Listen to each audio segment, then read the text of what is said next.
오늘은 호세아서 8장에서 10장까지 변명할 수 없는 죄목이라는 제목으로 상고해 보겠습니다.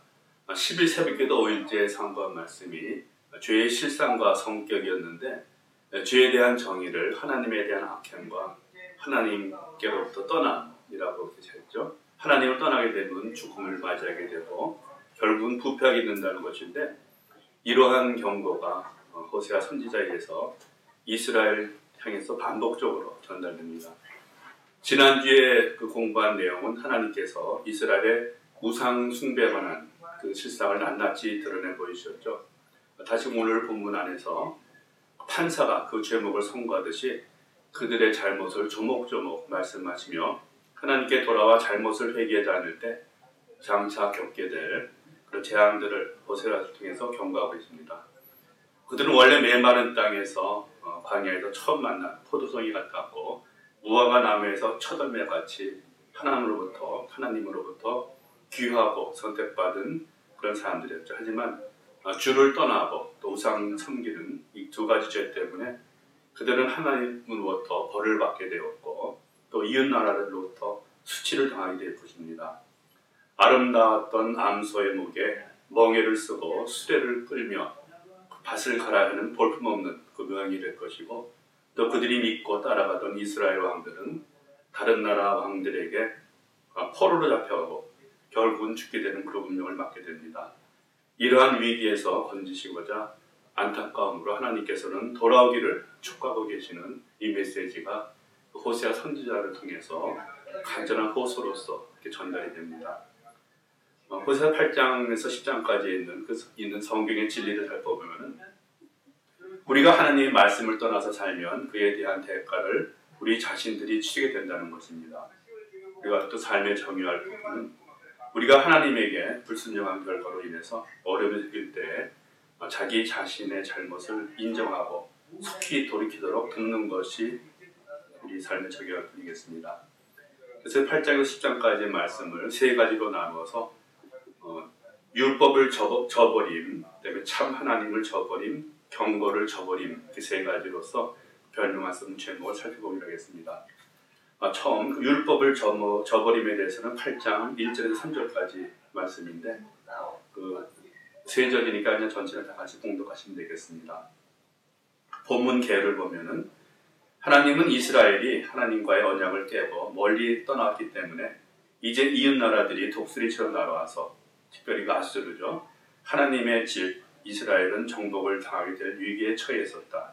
하나님은 호세아에게 나팔을 불고 비상 경보를 알려라 하고 명령하십니다. 그러나 그들은 그 경보를 무시하고 여전히 죄에서 돌이키지 않았습니다.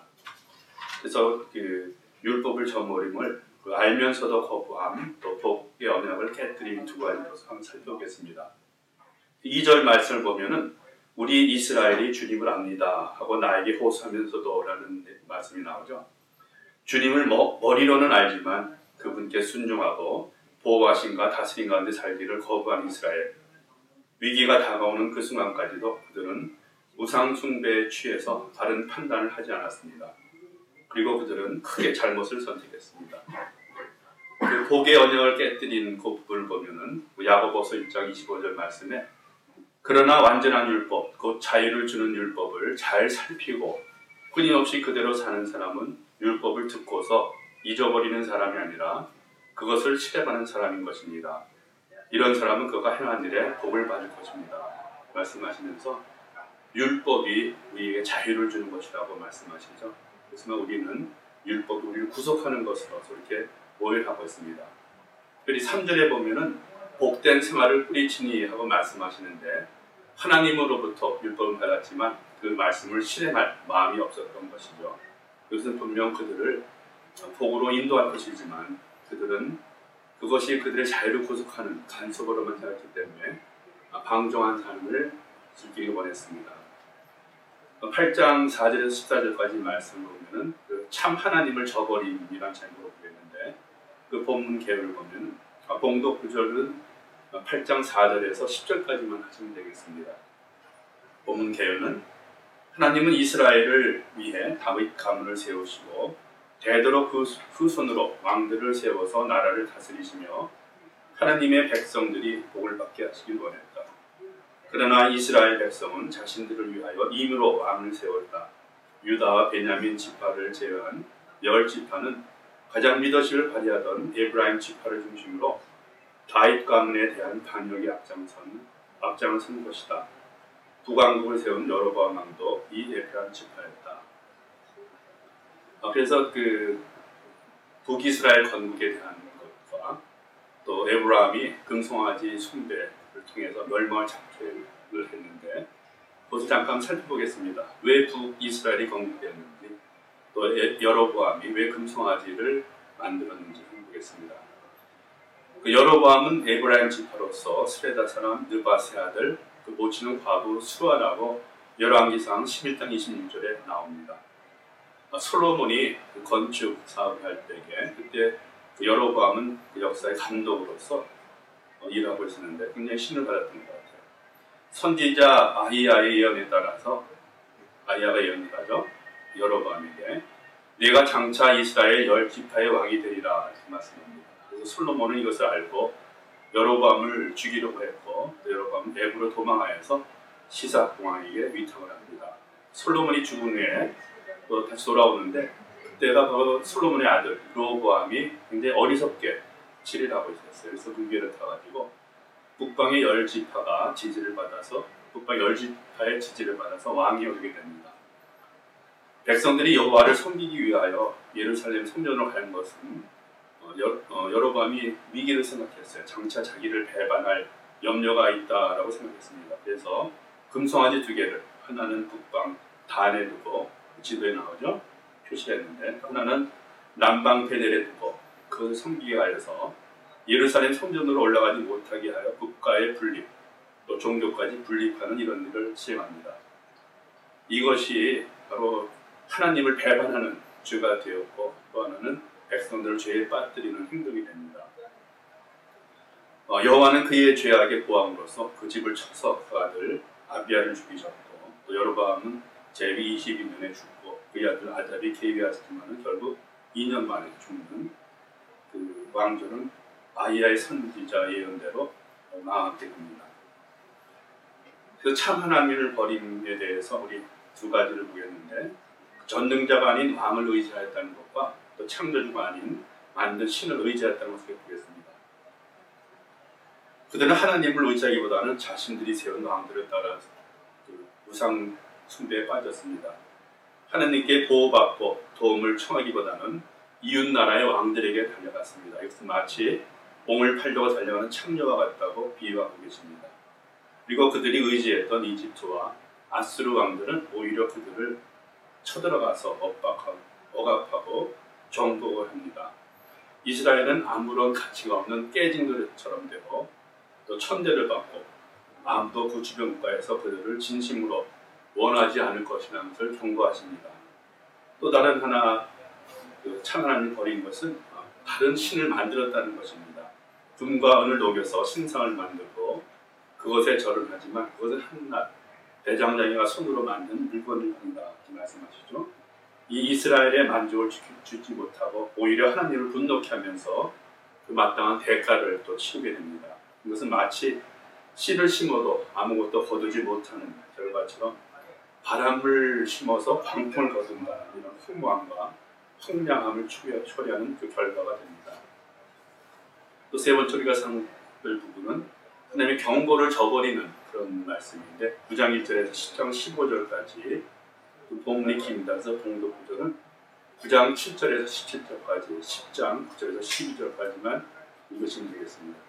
이 본문 계열을 보면은 이스라엘은 무역의 주요 기지로서 주변 나라들이 모두 탐내는 그런 지역에 위치하고 있었습니다. 그래서 이웃 나라들은 끊임없이 그들을 넘보고 있었고 어떻게 해서든지 그 지역을 손에 넣으려고 했습니다. 그러나 그들은 하나님께 나아가지 않고 주변 나라들과 동맹을 맺으면서 도움을 청합니다. 하나님은 이스라엘이 파멸의 길로 가는 것을 보고만 있을 수 없으셨고 계속해서 선지자들을 보내셨고 그들을 통해서 그들의 잘못된 선택과 그 결과가 무엇인지 알려주려고 했었지만 그들은 하나님의 말씀과 경고를 듣지 않았고 선지자들을 가두고 학대하고 죽였습니다. 그래서 3가지를 보겠는데 죄의 종, 파멸, 간절한 포소를 보겠습니다. 9장 3절에 보면은 다시 이집트로 돌아갈 것이다 라는 말씀이 있는데, 그것은 하나님이 그들이 이집트에서 종살이를 하고 있을 때 모세를 구해서 보내서 온 백성을 구하여 주시고 기름진 땅으로 인도해 주셨고 자유를 누리게 해주셨죠. 하나님이 주신 그 말씀에 따라 살면 복을 누리고 자손이 번창하게 될 것이라는 약속해 주셨습니다. 그러나 그들은 다시금 다른 나라의 군사력을 더 신뢰했고 결국에 그들의 종이 되고 또 조공을 바치고 속국이 되기를 자처함으로써 마치 이집트에 다시 돌아가 종살이를 하는 게 될 것 같은 그런 결과가 됐습니다.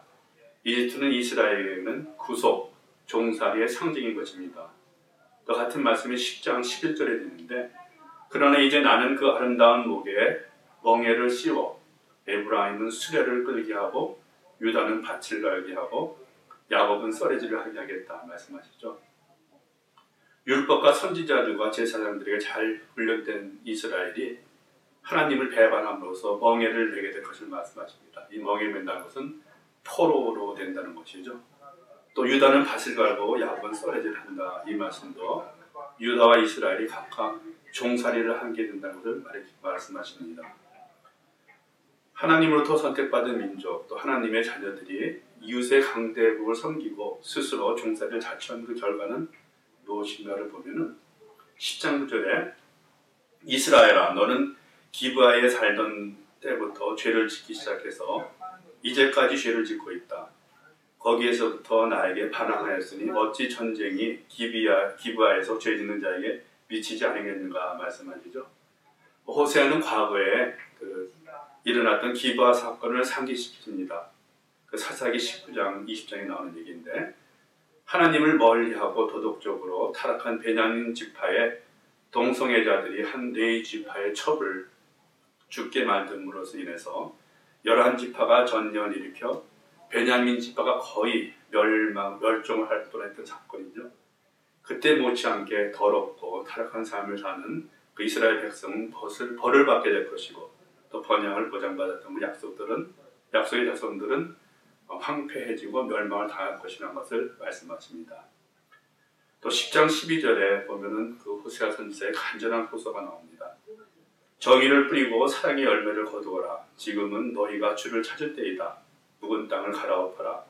나 주가 너에게 가서 정의를 빛처럼 내려주겠다. 이런 말씀해 주는데, 호세아 선지자는 이스라엘 백성에게 그 정의를 뿌리고 이렇게 말씀하십니다. 사랑의 발탕을 둔 실천을 강조하시는 거죠. 그렇게 할 때 또 사랑의 열매를 거둔다고 했는데, 그것은 바로 하나님의 긍휼, 불쌍히 여기셔서 이스라엘 돌봐주심을 얻게 된다는 것을 말씀하시죠. 묵은 땅을 갈아엎듯이 실질적인 회개와 또 그것에 부합한 새 생활을 촉구하면서 하나님을 찾고 하나님께 돌아올 때 구원이 임하게 될 것인 것을 알리시는 호세아 선지자의 간절한 그 호소입니다. 학습 문제 세 가지를 살펴보겠습니다. 하나님은 어떤 것을 이스라엘 백성으로 비교했나? 8장 8절에 나오죠. 여러 가지 비유들이 있지만 8장 8절에서는 깨어진 그릇으로 이스라엘을 비유합니다. 그 다음에 두 번째, 호세아에 대해 백성들은 어떻게 대했나? 9장 7절 보면은 어리석은 자, 미친 자라고 백성들이 얘기하죠. 세 번째, 호세아는 이스라엘에게 어떤 네 가지 행위를 이루라고 했는가? 10장 12절에 있는데, 정의를 뿌리고 사랑의 열매를 거두고 주를 찾고 묵은 땅을 갈아엎어라 이렇게 말씀하셨죠. 우리는 어떻게 할 것인가 보겠습니다. 누군가가 스스로를 파괴하는 삶을 살며 주위 사람에게 고통을 주고 있을 때 그것을 그대로 내버려 두는 것이 아니라 바른 권면과 질책과 경계를 하는 것이 사랑의 행위라는 것을 우리가 배웠습니다. 우리는 누구를 막론하고 연약함을 지녔고 때로는 자신의 잘못조차 깨닫지 못하는 한계를 지닌 사람들이기 때문입니다. 내가 잘못 갈 때에 나에게 말씀을 통해서 세미한 성령님의 음성으로 말씀하실 것입니다. 그것을 들을 마음의 자세가 되어 있는가 살펴봐야겠죠.